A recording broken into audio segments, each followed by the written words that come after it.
Assalamualaikum warahmatullahi wabarakatuh. Waalaikumsalam warahmatullahi wabarakatuh. Perkenalkan, saya Sucima Warti, CGP Angkatan 10 Kabupaten Blitar. Hari ini saya akan melakukan percakapan pra-observasi bersama rekan saya, Gunavita Dwi Puji Rahayu, guru kelas 1. Assalamualaikum, salam kenal. Waalaikumsalam. Bagaimana kabarnya, Bu? Alhamdulillah sehat, Bu. Alhamdulillah sehat ya, Bu. Oke.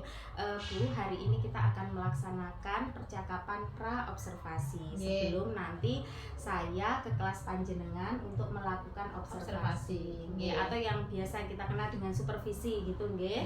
Nggih. Siap nggih, Bu? Siap, insya Allah selalu siap. Oke. Nah, tujuan pelaksanaan observasi ini adalah untuk mengetahui sejauh mana persiapan panjenengan untuk nanti melakukan observasi di kelas, seperti itu, nggih. Nah, sebelum nanti saya melakukan pengamatan di kelas, bagaimana pembelajaran panjenengan, ada beberapa pertanyaan yang ingin saya sampaikan, Bu. Monggo, Bu Suci. Nggih. Untuk pertanyaan pertama, tujuan apa yang ingin panjenengan capai di pembelajaran panjenengan nanti, Bu? Terima kasih, Bu Suci. Saya ini adalah guru kelas 1, guru senior kelas 1 sekarang. Karena kelas 1 itu banyak yang belum bisa membaca dan mengenal angka, saya bekali untuk kelas 1 itu harus bisa, target saya ya, bisa membaca dan mengerti angka itu dulu. Dasar untuk mencapai semua materi, mengerti materi adalah calesto. Baca, tulis, hitung itu dasarnya. Itu saya bekali itu kelas 1, Bu. Oke, berarti tujuan panjenengan yang pertama itu adalah untuk Bisa membekali membaca, anak membaca, mengenal angka, betul, sebagai pondasi awal mereka melakukan pembelajaran. Terus pertanyaan selanjutnya, area pengembangan apa yang ingin panjenengan capai di pembelajaran? Area pengembangan kelas 1 itu kan masih anak-anak dari TK ke kelas 1. SD itu butuh adaptasi. Karena itu saya mengembangkannya dalam hal mandiri yang bertanggung jawab serta berani tampil. Itu saja, Bu. Karena kelas 1 itu kalau disuruh itu malu-malu. Oh iya, Bu. Kalau sama kakak-kakaknya kelas 2, kelas 3 sudah tahu SD, apa peraturannya, apa yang ada di SD, kurikulumnya seperti apa itu sudah tahu. Kalau kelas 1, mulai dari awal itu berani tampil dulu. Jadi area pengembangannya di sisi kemandirian anak, tanggung jawab, berani menyampaikan pendapatnya, harus berani dulu. Oke. Kemudian pertanyaan selanjutnya, strategi apa yang panjenengan gunakan dalam pembelajaran nanti, Bu? Strategi yang saya gunakan itu karena masih TK itu butuh yang senang-senang, yang main-main ke SD. Saya sering menggunakan dalam belajar itu permainan yang menyenangkan sehingga anak itu betah, moodnya tidak hilang. Oh, seperti itu. Jadi strateginya lebih banyak bermain gitu, supaya pembelajaran itu kadang juga bernyanyi, kadang juga tepuk-tepuk, banyak ice breakingnya. Karena materi ice breaking seperti itu, Bu, karena biar sedikit-sedikit tuh masuk daripada banyak tapi tidak masuk sama sekali. Nah, itu yang saya termasuk juga banyak ice breaking. Terus kemudian kira-kira kapan panjenengan siap untuk saya kunjungi melakukan observasi? Saya kosong jam ketiga, Bu. Hari ini? Ya. Oh, alhamdulillah kebetulan sekali hari ini saya juga kosong, jadi nanti setelah ini bisa langsung kelas panjenengan gitu. Oh, luar biasa. Oh iya, hampir terlewati, Bu. Kira-kira untuk media pembelajaran yang panjenengan gunakan nanti apa, Bu? Ya, Bu. Karena untuk mengenal huruf itu menghafal ya, Bu. Berhitung juga mengenal angka, saya menggunakan media kartu huruf dan gambar. Misalkan begini, apel 1 saya kasih angka 1, saya beri gambar apel itu A, apel begitu. Anak lebih mudah mengenal, oh itu apel, pasti awalnya huruf A. Oh, apelnya 1, berarti angkanya 1, seperti itu, Bu. Oh gitu, jadi menggunakan kartu huruf untuk kadang juga sambil bernyanyi kita bisa A huruf A gitu, mengenal vokal dan konsonan itu menggunakan lagu. Bisa, berarti Ya. termasuk menggunakan lagu ya, Ya. jadi lebih suasananya tidak tegang Ya, gitu betul, Bu. betul. Oke. Nah selanjutnya nanti setelah ini kan persiapan ya Bu, karena Oke. saya akan masuk kelas panjenengan. Sedikit Oke. saya infokan bahwa nanti setelah melakukan observasi ini ke kelas panjenengan, kita juga akan melaksanakan percakapan pasca observasi Oke. bersama nanti PP saya Ibu Sri Oke. Wulan Ambarwati. Gitu Oke. Ibu, siap Ibu? Siap. Nah, gitu. Berarti setelah ini kita persiapan ke kelas nanti. Oke. Mungkin untuk percakapan pra observasi cukup sekian dulu Bu. Oke. Kita lanjut nanti. Oke, terima kasih. Oke, sama-sama Bu. Saya yang berterima kasih Bu. Oke. Oke, Sampai berjumpa Assalamualaikum lagi. warahmatullahi wabarakatuh. Waalaikumsalam warahmatullahi wabarakatuh. Assalamualaikum warahmatullahi wabarakatuh, anak-anak. Waalaikumsalam. Gimana kabarnya hari ini?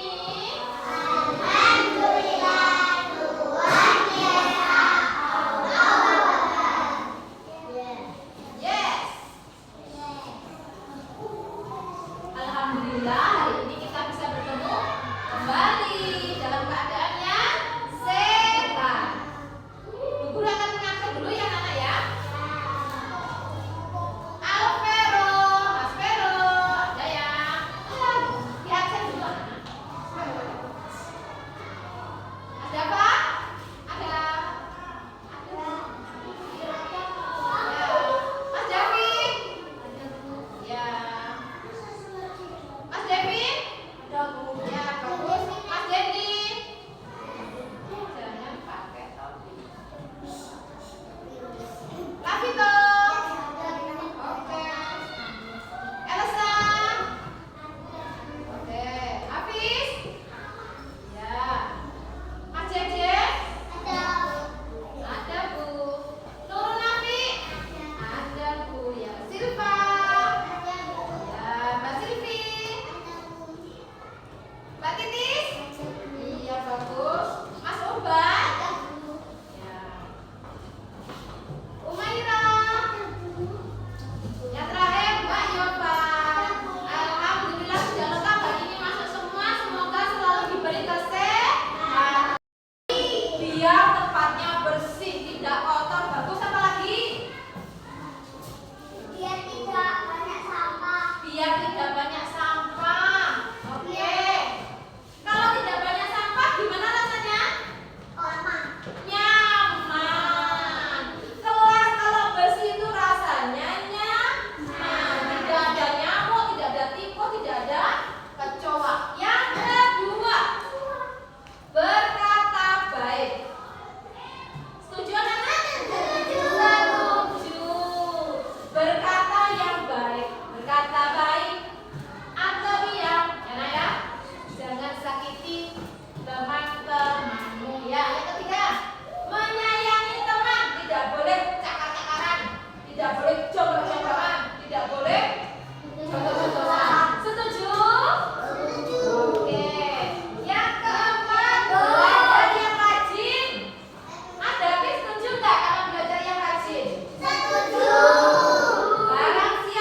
angkatan 10 Kabupaten Kuta dari UPT SD Negeri Tumpang akan melakukan percakapan pasca observasi bersama rekan saya Ina Vita Dwi Puji Rahayu. Terus hari ini juga kita tidak berdua saja tetapi bersama Ibu pengajar praktek saya, Ibu Sri Wulan Ambarwati nggih. Nah, kami hari ini akan melakukan percakapan pasca observasi. Setelah tadi kita melakukan observasi nggih, saya melakukan pengamatan di kelas panjenengan kelas 1 nggih Bu. Kemudian melakukan pengamatan pembelajaran yang panjenengan lakukan. Kemudian ada beberapa pertanyaan yang ingin saya sampaikan kepada panjenengan. Gitu, siap nggih menjawab? Nggih. Pertanyaan yang pertama, bagaimana perasaan panjenengan saat saya melakukan observasi? Yang pertama itu kan baru Bu Suci yang melaksanakan observasi, karena yang dulu-dulu kan KS. Jadi ya gimana gitu, agak pertama ya dicoceng teman sendiri. Awalnya minta izin ke saya itu, oh ya sudahlah gitu, saya laksanakan ya sudahlah. Ya itu saya belajar juga dari beliau. Rasanya ya nervous juga sedikit, tapi akhirnya sudah biasa. Ternyata saya juga nervous loh sebenarnya ya. Biasanya kan yang melakukan supervisi itu kan kepala sekolah. Ya, alhamdulillah ya, nanti berarti sama-sama kita nervous. Tapi insya Allah ada sisi positifnya gitu. Terus kemudian dari yang percakapan kita hari ini tentang percakapan pasca observasi, apa yang ingin panjenengan dapatkan Bu dari percakapan kita ini? Saya ingin bisa membersamai kelas 1 itu butuh ketelatenan, kesabaran, dan itu saya butuh asupan itu Bu Suci. Karena membersamai kelas 1 itu PR-nya luar biasa, dan belum saya dapatkan feel untuk sesabar apa untuk menghadapi sampai menuju kompetensi yang saya harapkan kelas 1 itu. Kadang saya terlalu menggebu-gebu itu, akhirnya saya patah, ingin cepat-cepat. Iya, gitu. Saya harus belajar sabar. Menuntun kelas 1, menuntun itu butuh ketelatenan, butuh waktu. Gitu. Jadi ini lebih sabar lagi dari anak-anak tentu. Terus kemudian pertanyaan selanjutnya, apakah pembelajaran yang tadi panjenengan berikan ke anak-anak itu sudah sesuai dengan rencana pembelajaran yang praobservasi itu? Iya, semua rencana itu kan sebelum pembelajaran kan. Di lapangan itu pelaksanaan itu hanya sekitar 50% saja. Biasanya saya kompetensi yang saya ajarkan sampai huruf Z gitu ya, umpamanya ini. Tapi sampai B saja saya udah ngoyo. Nah, itu yang saya cari itu anak-anak kadang moodnya anak itu sudah setengah hari itu Bu lapar, Bu capek, Bu dan sebagainya. Nah, itu hilang sudah, materinya sudah hilang. Moodnya anak untuk kembali lagi seperti yang awal tadi pagi, ceria, semangat, sudahlah. Kita tinggal bercerita, ngobrol bersama, bermain, ya sudah itu. Akhirnya 50% dari rencana yang saya jalankan ya sudahlah, besok lagi. Akhirnya begitu. Berarti alhamdulillah pas bisa tercapai meskipun itu 50%. Ya. Nah, dari 50% itu Bu, kalau diberikan poin 1 sampai 10, kira-kira pembelajaran panjenengan itu poinnya dapat berapa? 6. Begitu nggih Bu? 6. Kok panjenengan bisa menilai 6 itu kira-kira hambatannya apa Bu? Hambatannya karena mungkin ini masih awal, saya kelas 1 Bu, belum jadi tabibnya kelas 1. Saya mudah menyerah mungkin. Karena dari dalam diri gitu. Iya. Dari dalam power saya itu ternyata di kelas 6 itu kurang. Kalau kelas 6 itu saya penelan gini Bu. Oh, sudah tahu tuh gurunya marah. Saya diam. Itu udah diam. Anak-anak tuh diam. Guru saya marah. Tanpa saya mengucapkan satu kata bahwa saya marah, saya diam. Itu kelas 6 Pak. Tapi kelas 1 ibu-ibu tidak paham. Setiap saya begini, anak-anak guru marah, capek, ayo duduk. Wih, belum bisa ya. Nah, itu membuat pembelajaran saya jadinya ke sana. Jadi ke sana, Bu. Ayo duduk yang rapi anak-anak. Duduknya 2 menit, kesananya 10 menit. Jadi lebih ke motivasi diri, Ya, motivasi karena diri mungkin saya. masih awal adaptasi panjenengan Oke. dari kelas 6 ke Betul. kelas 1 ngaten nggih. Ya, mungkin ada kendala yang lebih spesifik lagi itu kira-kira apa ya Bu ya? Kendalanya Di mungkin kelas gitu. enggak, kalau suasananya enak, Anak-anak itu juga enak. Kalau diajak mau belajar cuma pas siang-siang itu mungkin karena mereka itu di TK itu pembelajaran sampai jam 10 ya. Kalau kita sampai jam 12. Ya. Nah, itulah adaptasi dari TK ke SD yang rentan waktunya lebih panjang belajarnya mungkin membosankan. Nah, betul. Nggih. Karena itu sering-sering saya beli SBK, permainan, kadang kelereng itu bisa jadi angka 1, 2, 3 jadi kelereng. Besok lagi apa namanya stick es krim. Kalau sudah itu stick es krim nggak jadi angka Bu, main sama anak brok gitu. Tanya ayah anak-anak beli dong pakai stick es krim. Awalnya enak, iya Bu saya bawa 5. Iya 5 tambah 5 berapa es krimnya dihitung. Awalnya kalau sudah siang Bu, jadi brok-brokan itu. Jadi permainan. Jadi kendalanya itu anak-anak bosen gitu. Ya, Terus itu tadi solusinya tadi apa Bu? bermain. Oh iya, memperbanyak bermain Ya, gitu. bermain. Kita kumpulkan lagi. Ayo bernyanyi. Tepuk semangatnya mana? Duduk kelas 1. Biasanya gitu. Kelas 1. Harus ceria gitu. Sampai siang Bu teriak-teriak. Ya, seperti itu berarti itu solusinya nih. Mungkin ada solusi yang lain agar anak-anak itu belajarnya tidak membosankan gitu Bu. Saya kasih warna. Oh gitu nih. Saya kasih gambar Bu. Setiap hari itu anak-anak harus membawa pewarna. Kalau selesai beraktivitas itu, ayo gambar sudah. Gambar sebisamu, semutmu. Nanti kalau sudah capek, dia capek, ayo istirahat lagi, belajar lagi. Oke, berarti dari percakapan ini panjenengan sudah ada gambaran untuk solusi pembelajaran di Oke. kelas ya, supaya lebih maksimal. Agar capeknya dia itu tetap bermanfaat. Tidak mainan di kelas tanpa manfaat. Kalau dia menggambar, mungkin ada yang kita lihat, oh anak ini hobinya menggambar, gambarnya bagus loh, kayak gitu loh Bu. Oh gitu. Kita cari apa ya? Kita cari bibit sekalian. memfokuskan hobi anak. Oh ternyata anak ini bagus loh gambarannya kayak nonton. Berarti nanti bisa buat lomba. Nonton Pembibitan lab kelas 1. Oke, berarti itu salah satu solusi. Solusi. Mungkin itu dulu Ibu untuk pertanyaan pasca observasi. Nanti setelah ini kan ada tindak lanjut lagi nih di kelas.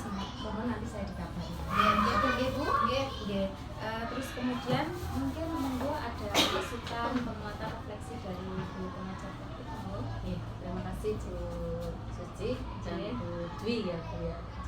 Jadi kalau saya amati dari hasil percakapan pasca observasi yang dilakukan oleh Bu Suci terhadap Bu Dwi tentang apa itu di praktek yang sudah dilakukan Bu Dwi ini, pada dasarnya sebenarnya apa yang sudah dilakukan Bu Suci ini sudah mencerminkan tahapan technical coaching yang harus dilakukan ya, jadi melalui alur Delta itu sudah dilakukan dan jadi saya anggap Bu Suci ini sudah berhasil, apalagi Bu Dwi sebagai coachingnya itu sangat ekspresif sekali sehingga rasanya ini sudah merupakan apa ya, ajang sharing yang sangat saling berguna bagi kita sebagai pendidik, dan ini sekaligus sebagai sebuah pembiasaan atau budaya bahwa meskipun kita itu guru tetap kita juga harus belajar. Artinya apa yang sudah kita lakukan itu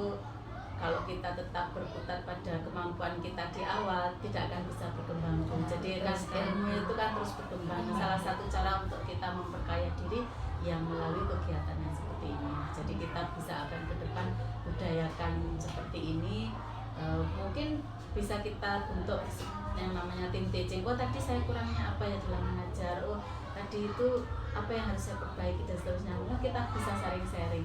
Kalau ilmu itu kita tidak saling sharing nggak akan nambah Bu ya. Hanya seperti itu saja, dan bahkan kita mungkin terkesan kata dalam tempurung akan tertinggal dengan sendirinya karena ilmu itu kan terus berkembang. Tadi dari kasusnya Bu Dwi ini bagaimana dengan jungkir baliknya Bu Dwi mengatasi gejolak dalam hati karena memang harus beradaptasi dengan siswa yang sedemikian unik. Sebenarnya Bu, kalau misalnya dalam proses pembelajaran konvensional murni itu siswa yang seperti itu sebenarnya yang diharapkan, artinya diferensiasinya kelihatan sekali. Hanya kita itu pertanyaan mendasar di kita itu sebagai guru, cukup nggak waktu dan tenaga kita kondisi itu karena yang sudah kita setting di RPP itu sudah nggak berlaku lagi sekali ketika di lapangan berbeda lah ya. Itu yang harus memang kita punya apa ya, pinter-pinternya ya.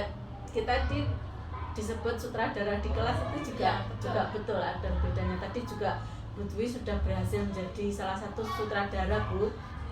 Dari sekian yang direncanakan, oh ternyata tadi muncul kesimpulan ide yang tergali dari Bu Dwi sendiri sebagai coach bahwa oh ternyata itu nggak bisa kita laksanakan step by stepnya setiap langkah pembelajaran itu, tapi justru inspirasi itu timbul di saat momen-momen tertentu yang saat nanti memunculkan ide, tak kasih warna saja, tak kasih gambar saja, ternyata main saja dulu, sebab kalau dipaksakan pun juga nggak bisa. Itu yang kadang saya marah juga Bu. Iya gitu. Kok diajari bolak-balik kok nggak bisa, tapi marahnya alhamdulillah saya tuh nggak keluar, saya tuh diam. Gimana kok saya marah? Maksudnya marahnya kenapa saya nggak berhasil gitu? Kok nggak berhasil? Dulu di kelas 6 itu 2 kali saya ulangi sudah cukup. Ini sampai berhari-hari kok nggak cukup.